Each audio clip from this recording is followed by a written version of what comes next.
Picture the loudest sound you've ever personally heard in your entire life. A firework going off inches from your ear, maybe, or a jet engine at full throttle. Now imagine a sound so powerful it shattered windows in a country hundreds of miles away, a shockwave that circled the entire planet 3 separate times before it finally lost enough energy to stop. On October 30th, 1961, the Soviet Union detonated a bomb so large that the engineers who built it could not actually test it at full strength, because doing so would have almost certainly killed the crew flying the plane that dropped it. They had to cut the design in half just to give that crew a fighting chance of surviving their own weapon. This is the story of the Tsar Bomba, the most powerful explosive device ever detonated by human beings. And here's what should genuinely stop you before we even get into how it was built. Even at half its originally intended power, it remains, to this day, more destructive than every bomb dropped during the entire Second World War combined, several times over. If the idea that humanity once built something so powerful its own creators had to deliberately weaken it just to survive testing, it is exactly the kind of history that keeps you coming back to this channel. Subscribe right now so you don't miss the next one. Tell me down in the comments what number you'd guess the actual explosive yield reached, because I promise you whatever number you're picturing right now is probably still too small. A quick like also helps this reach more people who need to see just how close humanity came to testing something even worse. Now let's get into how this bomb came to exist in the first place. By the time the 1960s began, the entire world had already lived through roughly 16 years under the shadow of nuclear weapons. Ever since the United States had dropped atomic bombs on Hiroshima and Nagasaki in 1945 to end the Second World War.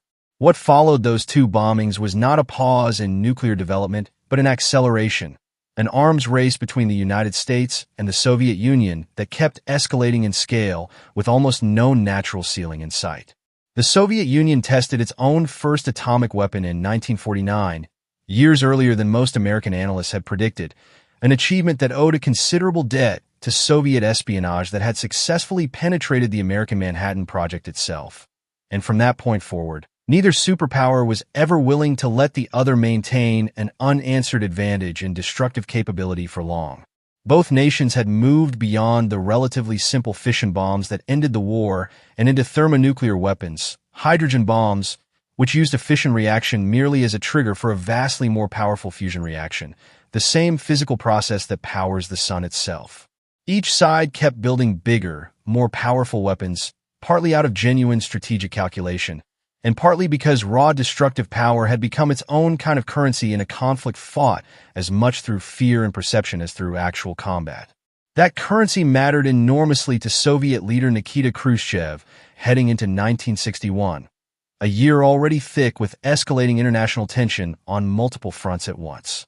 The Berlin crisis was intensifying, with the Berlin Wall going up that August. And just months earlier, the American U-2 spy plane incident had further poisoned an already fragile relationship between Washington and Moscow. Khrushchev wanted a demonstration, something so visibly, undeniably powerful that it would send an unmistakable message about Soviet technological and military capability, not to any specific military target, but to the entire watching world. He got his wish from a team of Soviet physicists working under the direction of Andrei Sakharov, a name that would later become far more associated with human rights activism and dissent against the very Soviet system he was currently helping arm, a genuinely strange irony that becomes more striking the more you learn about the rest of his life. Sakharov and his team, including physicists Viktor Adamski, Yuri Babayev, Yuri Smirnov, and Yuri Trutnev, had originally designed a weapon intended to reach roughly 100 megatons of explosive yield, a number almost impossible to hold in your head in any meaningful way. For comparison, the bomb dropped on Hiroshima yielded somewhere around 15 kilotons. 100 megatons is 100,000 kilotons. The weapon Sakharov's team had initially designed on paper would have been, by that measure, roughly 6,000 times more powerful than the bomb that devastated Hiroshima in a single instant. Here's the detail that tends to surprise people most when they first hear this story, because it reveals just how seriously the engineers themselves understood the danger of what they were building. As the test date approached, Soviet designers made a deliberate decision to modify the weapon, replacing the uranium-238 tamper in the bomb's third stage with one made of lead.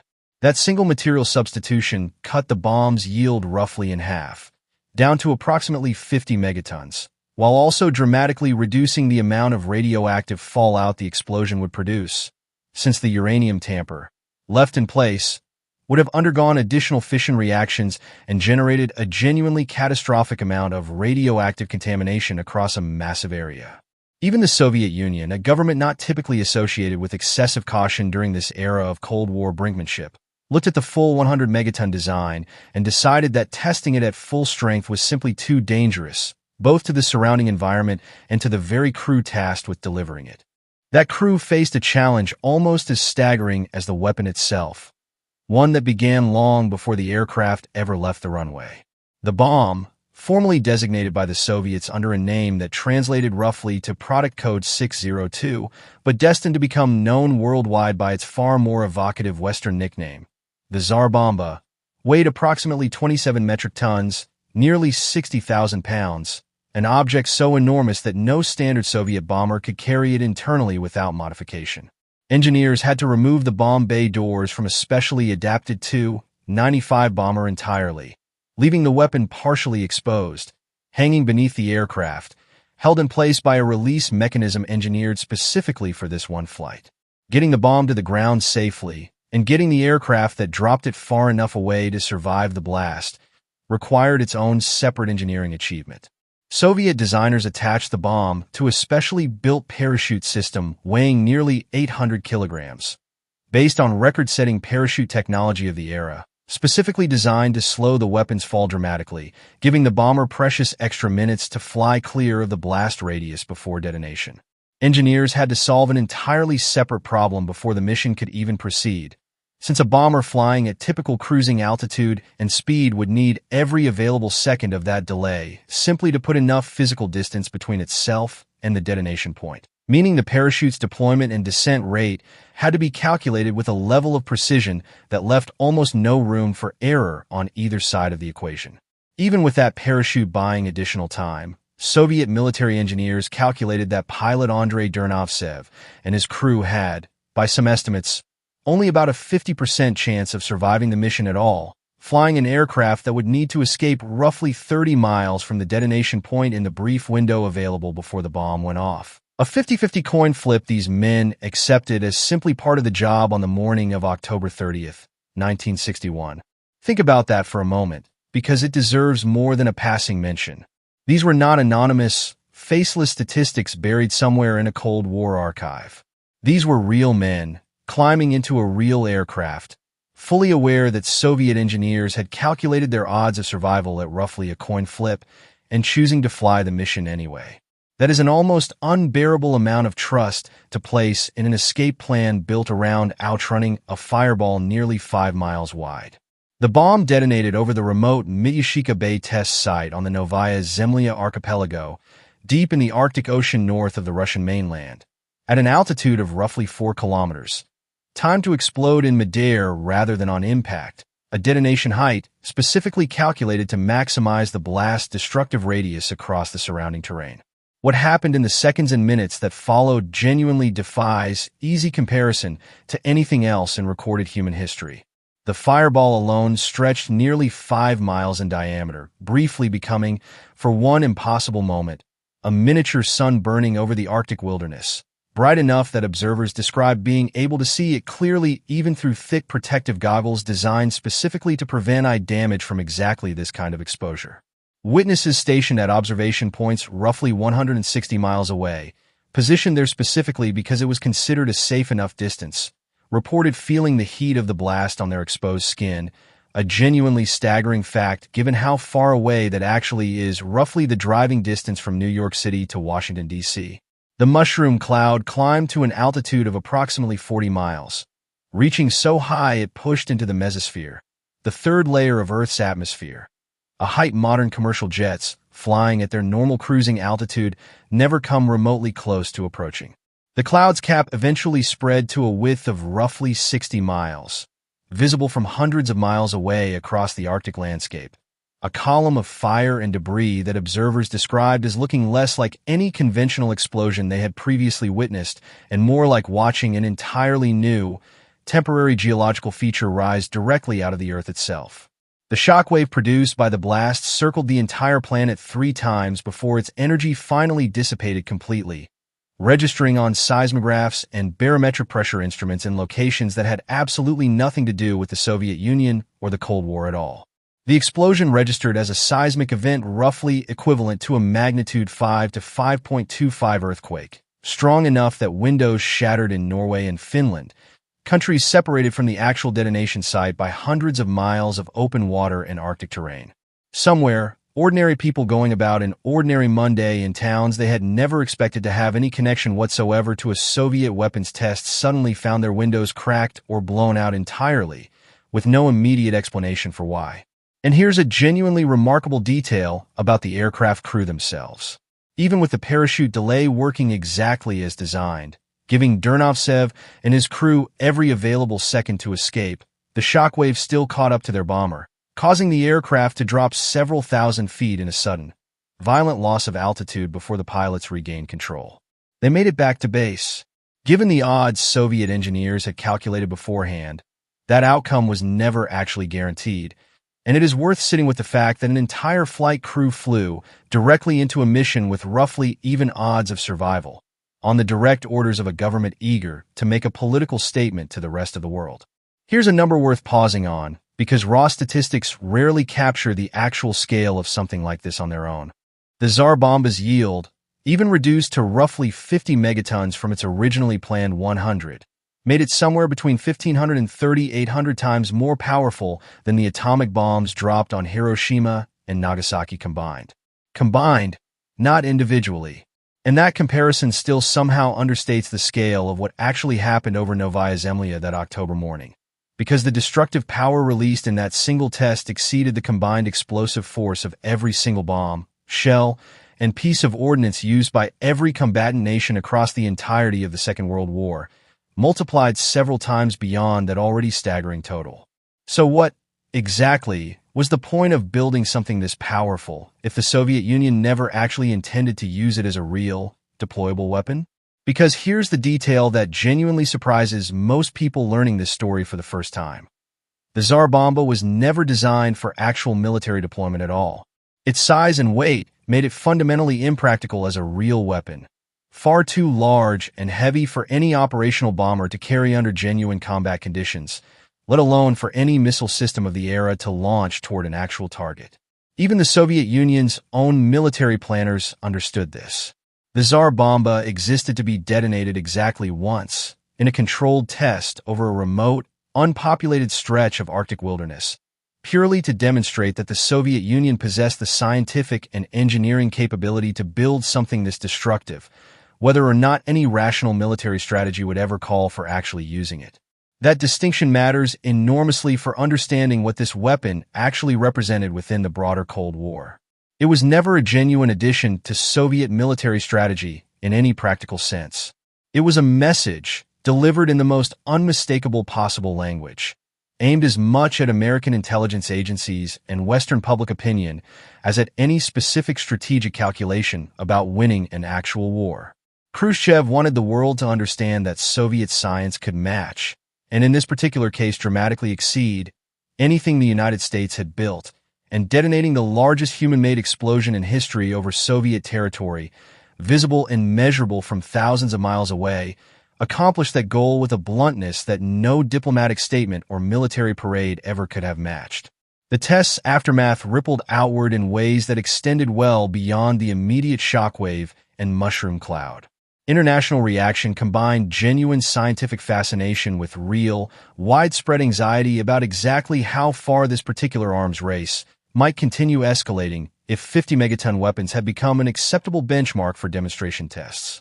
Public concern about atmospheric nuclear testing specifically, already building throughout the 1950s as scientists documented rising levels of radioactive fallout drifting across the globe from both American and Soviet test programs, intensified considerably in the wake of a test this visibly, measurably enormous.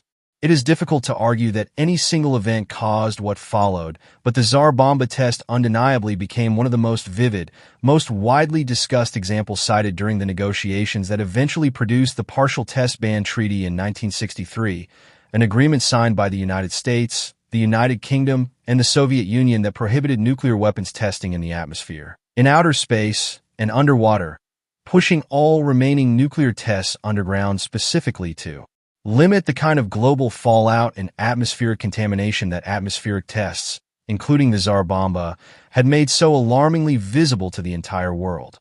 There is a genuine irony worth sitting with in how nuclear weapons development actually evolved after this moment, because the Tsar Bomba, in a strange way, represented less the beginning of an escalating trend toward ever larger weapons and more the effective ceiling of it. No nation has ever tested, or as far as public knowledge extends, ever built anything close to matching its explosive yield since that October morning in 1961.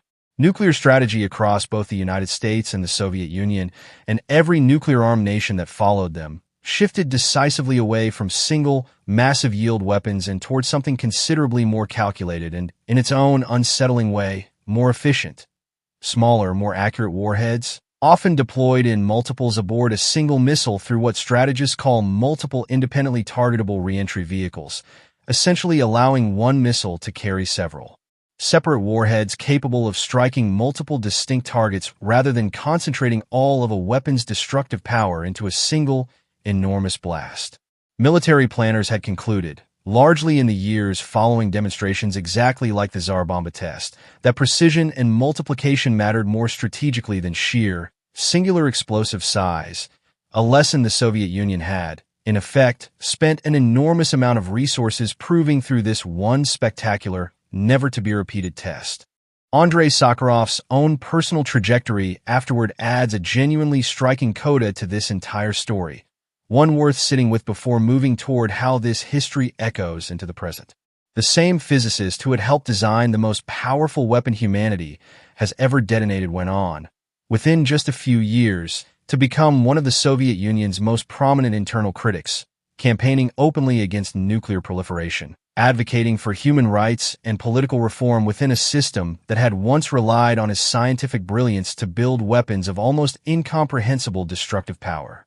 Sakharov later wrote in his own memoirs about the mounting unease he felt watching the tests he had helped design grow larger and larger, describing a gradual, genuinely uncomfortable moral reckoning with exactly what his scientific talent had been used to build, a reckoning that would eventually push him toward the very activism that made him famous in an entirely different context than nuclear physics. Sakharov's activism eventually earned him the Nobel Peace Prize in 1975, and considerably less pleasantly, years of internal exile imposed by the very Soviet government he had once served with such consequential expertise. It is a genuinely rare thing in history to watch a single person move from designing the most destructive object ever detonated on Earth to spending the remainder of their life warning the world about exactly the kind of unchecked power that object represented. Declassified footage and documents released decades later, including material Russia's state nuclear agency made public around the 60th anniversary of the test in 2021, have only reinforced just how carefully and how nervously Soviet engineers and military officials approached this particular test compared to their broader nuclear program. That released footage, some of it never previously shown to any audience outside a small circle of Soviet officials, captures the detonation from multiple angles and distances, giving modern viewers a far more visceral, immediate sense of the blast scale than the written statistics alone can ever fully convey. Footage that continues circulating today as a genuinely sobering visual reminder of exactly how much destructive capability a single test managed to demonstrate in under a minute. Internal accounts describe genuine uncertainty among the scientists and officials involved about whether their calculations regarding blast radius, fallout, and aircraft survival odds would actually hold up once the theoretical numbers met physical reality. An uncertainty that, given how close those numbers cut it for Dernovtsev's crew, turned out to be entirely justified. What remains today, more than 60 years after that October morning over the Arctic, is a kind of permanent historical benchmark, an outer edge of destructive capability that humanity reached, tested exactly once, and then, by every available piece of public evidence, deliberately chose never to approach again. That restraint deserves genuine attention. Because restraint is not usually the storyline people expect when discussing Cold War nuclear escalation, a conflict more commonly remembered for relentless one-upmanship than for any voluntary pullback from a technical frontier both sides had already proven they could reach. The two superpowers spent decades building, testing, and threatening each other with increasingly powerful weapons. And yet the single largest explosive device either side ever actually detonated came fairly early in that broader arms race, followed by a strategic pivot towards smaller, more numerous, more targeted weapons rather than an unbroken march toward ever larger single devices. The ceiling, it turns out, had already been found, tested, and quietly left alone. That single fact is worth carrying forward into how you think about the broader nuclear age this test belonged to, and about how power, once demonstrated at its absolute extreme, does not necessarily invite endless repetition. Humanity did not stumble toward the absolute limit of destructive engineering by accident, gradually discovering it could go no further. It built the limit deliberately on purpose, specifically to demonstrate that the limit existed, accepted a coin flip's odds of losing an entire flight crew to prove the point, and then, having made that point as unmistakably as any government has ever made a point to a rival, largely stepped back from that particular frontier of destruction for the following 6 decades. The Tsar Bomba was never really about the 50 megatons of explosive force it actually released, or the 100 megatons its designers had originally imagined. It was about a message so loud, so visible from 1,000 miles away, so capable of shattering windows in a country that had nothing to do with the test at all, that words alone could never have delivered it with the same force. 60 years later, that message is still the loudest thing humanity has ever deliberately made.